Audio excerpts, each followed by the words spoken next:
السلام علیکم ورحمۃ اللہ۔ قدم بقدم آگے بڑھتے ہوئے سورہ بقرہ کی 274 نمبر 274 ملاحظہ فرمائیں۔ بسم اللہ الرحمن الرحیم الذين ينفقون أموالهم بالليل والنهار سرا وعلانية فلهم أجرهم عند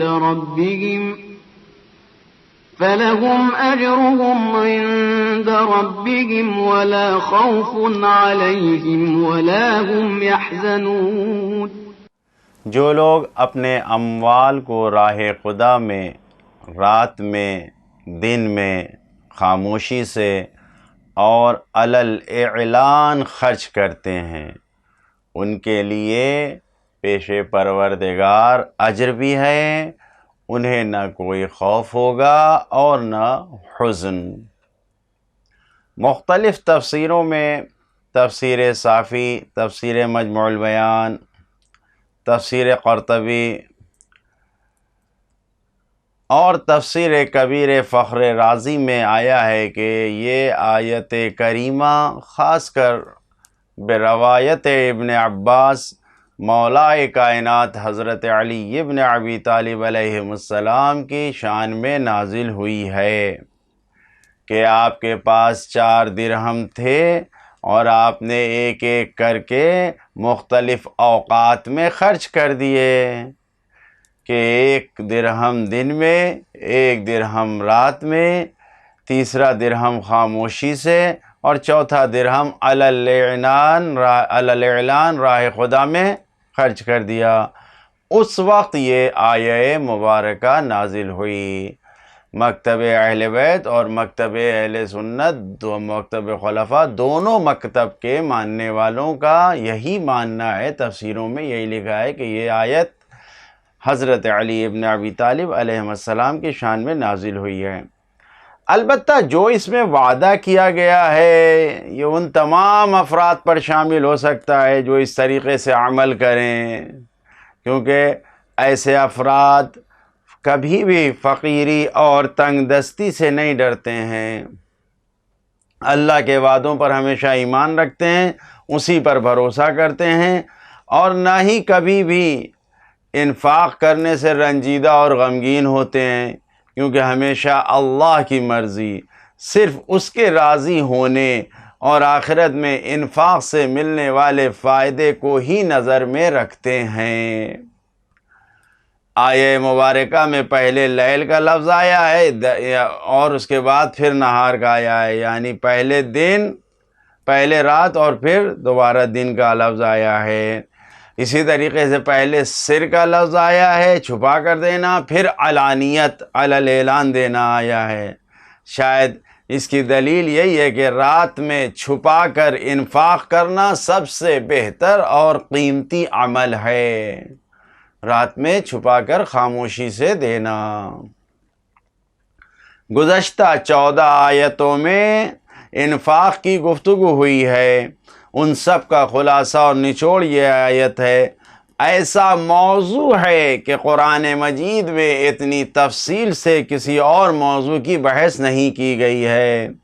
انفاق کے آثار کسی پر پوشیدہ نہیں ہیں، من جملہ دولت و ثروت کا انصاف و برابری سے تقسیم ہونا اور معاشرے سے طبقاتی نظام، اونچ نیچ کا نظام کا ختم ہو جانا، اور پھر سخاوت مندی کی روح کا بیدار ہونا، اور سب سے بڑھ کر اللہ کی قربت اور اس کی مرضی کا حاصل ہونا، یہ سب انفاق کے عظیم فوائد میں سے ہیں۔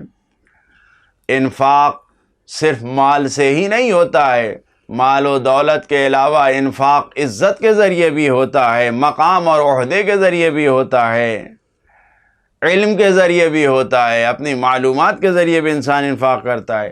البتہ لغت اور ڈکشنری میں اگر دیکھا جائے تو انفاق کے معنی کسی گہرائی کو، کسی گڈھے کو، کھائی کو کسی کو پر کرنا ہے، اور اصطلاح میں انفاق مالی کمیوں کو دور کرنا ہے، مالی ضرورت کو پورا کرنا ہے، اس معنی میں استعمال ہوا ہے۔ اس بات پر توجہ ضروری ہے کہ انفاق پر تاکید کا مطلب اسلام میں ہرگز یہ نہیں ہے کہ بیٹھا کر کھلایا جائے. بیٹھا کر کھلانا مقصود نہیں ہے. گدھا پروری اور فقیری کو بڑھاوا دینا نہیں ہے، کیونکہ بہت سی روایتوں میں ایسے لوگوں کی مذمت کی گئی ہے، سختی سے ان کی مذمت کی گئی ہے کہ جو بغیر ضرورت کے ہاتھ پھیلا دیتے ہیں. اور شاید اسی لیے سب سے اچھا انفاق یہ ہے کہ ضرورت مند کو کمانے کا ذریعہ بتا دیا جائے. پیسہ اور مال دینے سے بہتر یہ ہے کہ اس کو کمانے کے راستے پر لگا دیا جائے. یہ سب سے اچھا انفاق کہا گیا ہے. جو اس آیت میں پیغامات ہیں، پہلا پیغام یہی ہے، ينفقون، فعل مضارع. عربی گرامر کے جاننے والے جانتے ہیں کہ یعنی سخاوت اور انفاق کی عادت ہونی چاہیے اور ہمیشہ دینا چاہیے. اس کی اہمیت ہے، نہ کہ ایک دو بار دے کر پھر انسان بیٹھ جائے. ہمیشہ دینا چاہیے. دوسرا پیغام، اللہ نے انفاق کا اجر معین نہیں کیا ہے. اجرہم ایسے ہی مطلق بیان کر دیا گیا، یعنی کتنا بڑا، کتنا زیادہ اجر ہے اس کا اندازہ کوئی نہیں لگا سکتا. بہت بڑا اجر ہے. تیسرا پیغام، اللہ کے وعدے انسانوں کو نیک کام کی طرف بڑھاتے ہیں، اور نیک کام کی طرف بڑھنے کا اور اس کے اندر جذبہ پیدا ہونے کا یہ بہترین ذریعہ ہے اللہ کا وعدہ. چوتھا پیغام، لا خوف علیہم ولا هم یحزنون، آرام و سکون کا حاصل ہونا سب انفاق کی برکتیں ہیں. لہذا عملی زندگی میں خاموشی سے انفاق کرنا بہت بڑی کامیابی ہے. یہ ایسی کامیابی ہے کہ جس کی دنیا